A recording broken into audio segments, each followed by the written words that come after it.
A lot of birds. Sometimes, like my that was what I was house, thinking. That's possible. Yeah. There's so many birds. I've heard recordings. Hold on, I just hit the button again. So the reason we're talking about birds is because we're in the Berkshires of Massachusetts, and there's a lot of wildlife. Yes. So we're debating if it's possible to do an episode outside. Before we talk about that, welcome to Smoke Break Therapy. Gotta go to episode 2.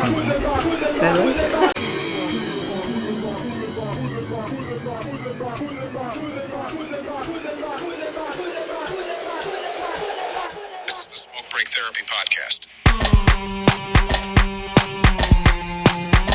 A show where Rick sits down with the fam to discuss important topics while getting super deep to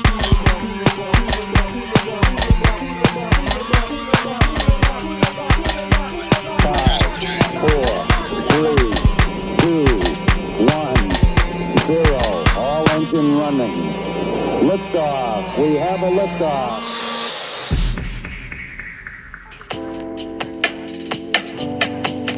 I mean, worried, especially because I was starting it with a coworker at the time. Oh, but my actual plan was to interview people in the field, and then I never got to that because it turns out everyone who works with people love to get high. So you can't be doing that. Not on the clock. Not on the clock. Right. Not so the whole world can hear. Yeah, right. So just not so your only job will just Absolutely.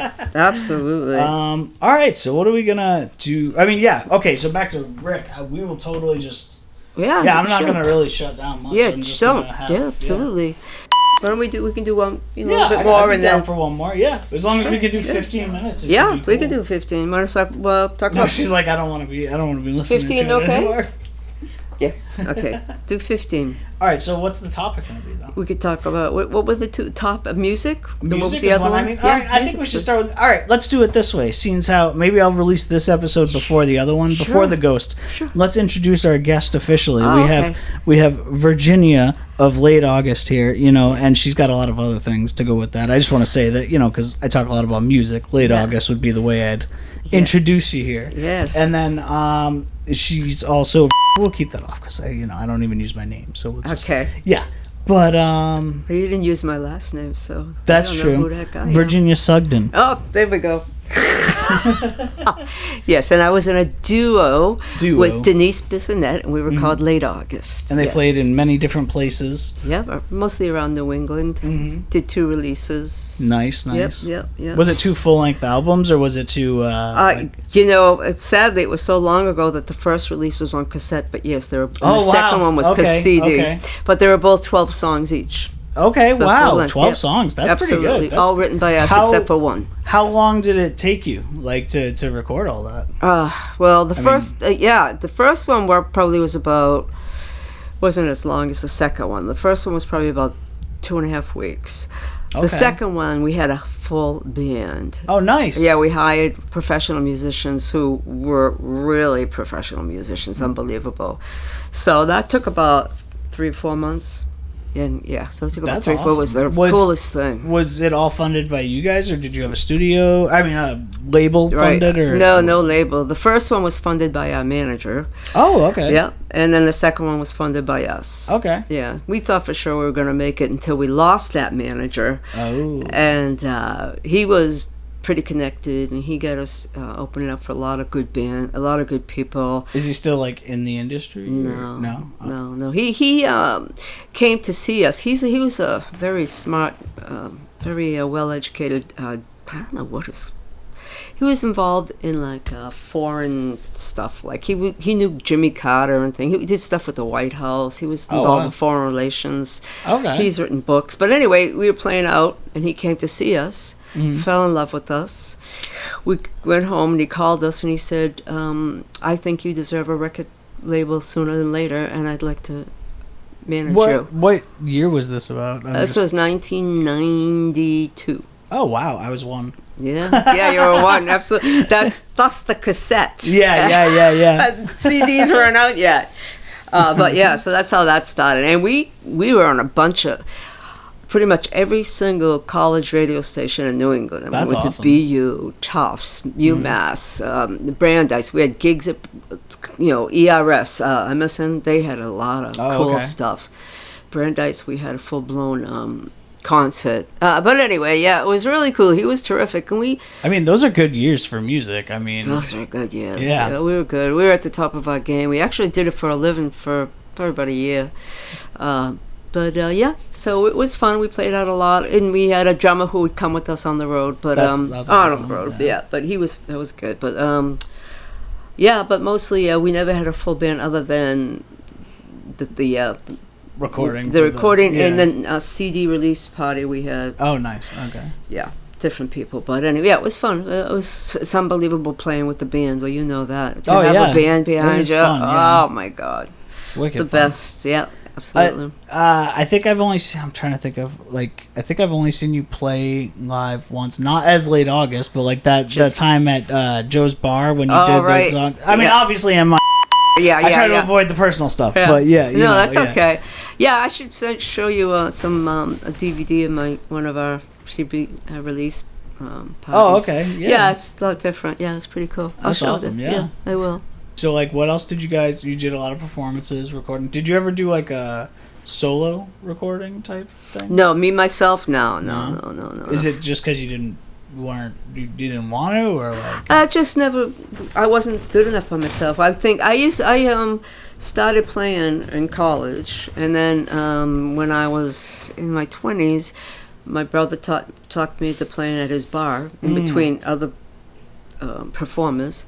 Because he said I was. Was it the same bar? Or? No, it was a place in Chelmsford called Brambles. If anybody, okay. But he said, "Jen, come here. You're just as good as these guys. Come on, you play in between the sets." So he was really good to me. I did. I fell in love with it. I started hosting open mic nights there. Oh, cool. Then I ended up playing with 2 other guys, so it was a trio. Then we broke up. Then I ended up playing with a band. Like I had a keyboard, bass, and electric guitar, and then after that I played with one other guy, and it was a lot of fun. This was for years. It was just so much fun. The last guy I played with, he played tenor sax and harmonica and guitar, and at the time I was playing my guitar, flute, and saxophone. So it was. We had a lot of fun. We did all sorts of music. We had a lot of fun. We were good. Anyway, so and then he suffered from deep depression, so we broke up, and then I just was doing stuff on my own, and then I met Denise. I found out she had a great voice. She was a keyboard player, and she was unbelievable, and we just meshed. So I was never as good as I was when I was with Denise. Does that make sense? I mean, do you just think that that's how you felt, or do you think that's like actually accurate? You know what I mean? Because I think you have you perform beautifully just on your own too. So like it's not. I don't know. I just want to make sure you know you might not be giving yourself enough credit there. I appreciate that. I thank you. I think that's true. Yeah, I guess I felt like I had more to offer with another voice because we did a lot of harmonies. I mean, don't get me wrong. I feel the same way. Like I never put out solo stuff more than I would want to collab with someone. Right. And it feels different. It does. Yeah. It really does. Yeah. It does. I mean, we did. When we were playing together. I mean, I do my solo stuff sometimes. She do a solo, but it just seemed to all mesh. It was like when things come together, and it's perfect. That's how it was with she and I in the music. It just meshed. It was just, the harmonies were easy. She was a prolific songwriter. She was beautiful. She wrote beautiful songs, and she brought that out in me too. And I started writing more too. So did you guys ever like write professionally? Like what is it? Ghostwriting? Like did you ever wrote? Yeah, no, that would have been something good, That's what I always wanted. That was one of my dreams. I never got anywhere near it, but like that's what I wanted to do. I used to write music all the time. I sucked at playing it, and then so like all I wanted to do was like write music for other people to play or something like that. But then there comes the part you gotta sell your songs. Sell your songs. Yeah. And that's where we suffered. Yeah. We weren't good saleswomen. We didn't. We didn't. I mean, we had the product. But we did not know how to market the product ourselves. I mean, many people told us we were going to make it. We opened up for this man, Tom Rush. You probably don't know him, but he's huge in the 80s, 70s, 80s, right? And we opened up for him, and we killed it. Nice. And he said, he got on stage and said, remind me never to let them open up for me again, because then he had to come on. But he said to us, I'm going to see you down the road because you're going to make it. And he said that, it was a really cool thing. So, I mean, we've got a lot of reactions like that. Where, definitely. Yeah. I mean, everyone I know that has like heard you perform has been like ecstatic about it. Oh, You know what I thank mean? you. But where do you ever want to do something in the future? Like, If I could do something, what I would like to do? I would like to sing. I would like to have a piano player, and I would like to sing old jazz standards. Like that would be really cool. I love jazz. Some people are just not jazz people. I like jazz. I think it's pretty cool. I think so. I think it's great in a bar or a venue, just in the background. I don't need people to just stand. Absolutely. I'm just in the background. I'd be happy with that. Yeah. And just standing up there and sometimes playing my guitar with it, or just sometimes just having this great piano player, maybe a bass player, and I'd love to have a drummer too. Bass, piano, a bass. yeah, oh my God, I'd love to have that trio. Makes me think of going back to Jimmy's or yes, absolutely. That's, and just doing that would be my dream. That would be so. That would be nice. That would cool. be really cool. I'd love that. That would be fun to see. Yeah. Oh my God, it'd be fun to do. And and at this point, once you get the music in you, you just gotta get up there and perform. Oh yeah, definitely. Yeah, like definitely. now, time for me to just play by myself in my living room. Yeah, because I'm bored with myself. Right. No, I get that feeling. Yeah. Yeah, just singing to the walls. Yeah, right. That's why that brings me back to what I was saying before, though. That's why I like to write it. Like I'd play it once, I'd write it, and then it'd be like, oh, this is catchy, but I'm not gonna sit there and do it just by myself. You know what I mean? Like getting even used to it. It was almost like I would just write and then on to the next one. You know what I mean? How did you record it to keep it? Sometimes. I mean, it all started with lyrics. I was always a lyrics person. I'd write, just poetry in class. Sure. I'd only I don't know. I'd come up with the first thing I think I ever wrote was like OD on Poe, like overdose on. It was a play on Edgar Allan Poe. I think I was like in 8th grade when I wrote that or something like that. Right. But like. I was always a big Edgar Allan Poe fan. I like the dark stuff. Yeah, but he's got some really cool.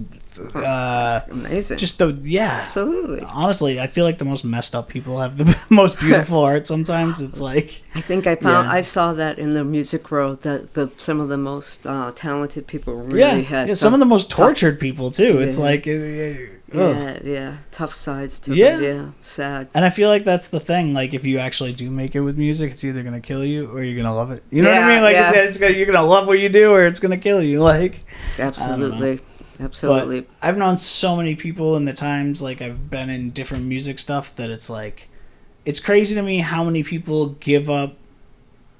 Like just because they don't vibe anymore. You know what I mean? It's not like they didn't lose the talent. You know what I mean? They just they weren't feeling it anymore. They were like, this happened or that, something changed. Like you probably broke up and then you didn't do music. Because I was on my own. And right. it's like when you're used to that and you're used to singing in front of audiences, there's nothing like hearing that wave of applause. Yeah. It's like a drug. I mean, I get people that never that played for years and never heard that, and that's why they gave up. That's a different thing. You know what I mean? Yeah. But even I remember my uncle was in a band. It was one of the first times before I had started any bands or anything. It was the first time I saw someone that close in my vicinity get some kind of feedback from a crowd of any sort. It wasn't a big crowd. It was maybe 30 to 50 people or something like that. You know what I mean? But he was on a stage. All right. He was playing the best he ever played. Yeah. It was a band called Salem City Lights at the time, and I forget where they were playing, but it was a I want to say pop punk band, if you will, something like that. But I just remember looking and be like, all right, he's definitely feeling it. They're definitely reacting. So it was just the coolest. Right. And I was part of helping put the stuff on, and it just felt like I was a part of it, and that's what got me into the live part of it. And then I went from there, Yeah, absolutely. Yeah. Absolutely. But I still that's good. I don't know. I'd rather not be the face on it, Yeah, I get it. I don't even use my name on the podcast. Do you still write? No, I mean just for myself. Yeah. And to answer, I think your original question, when you asked if I record it, sometimes it would. It all started with the writing of the lyrics stuff, but right. Sometimes now, I'll I have 5 to 10 different demos that I just made little demos of whatever. But it's what I was writing in my head, be cool to sell that melody at some point or do something with that, but I never did. You know what I mean? Like, absolutely. That's the thing. I have it. Maybe my daughter will take a stockpile of, like, you know, right. thousands of songs her dad wrote and then sell one and we'll be fine. Right, like, perfect. That sounds good. That's it. Yeah, or she'll remake it better. That'll be even better. That'd be great. Oh my she'll be like, oh, my dad wrote this, but I made it better. All right. That's a nice dream. I like that one. Always got a one-up from the parent. Oh. Well, she could definitely have some musical talent. Because she's definitely going to. Sarah has a beautiful voice. Beautiful voice. Oh my God, it's crazy. See, yeah. So it runs in the family, both parents. For sure. Yes, absolutely. And then I mean, it's weird how many family members I have that were doing music that I never knew too. That's always a weird thing when you figure out. Like, I have a cousin who's a rapper, and I was listening to him one time, and someone at work heard it, and they were like, "This is your cousin?" And I was like, "Yeah." And they were like, "That guy's white?" And I was like, "Yeah." Totally didn't think that guy was white. And I was like, "He's good. He's fast." Like, I don't know. That's funny. But his shout out to Superstar Snuck. If you ever hear this, he has his own podcast. He'll never hear this stuff.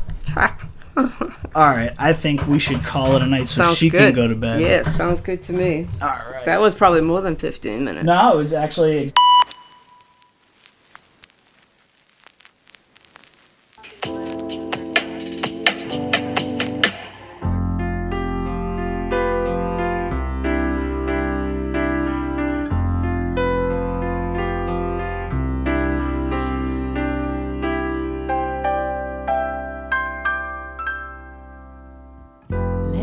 Day begin and open your eyes and allow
Thank you.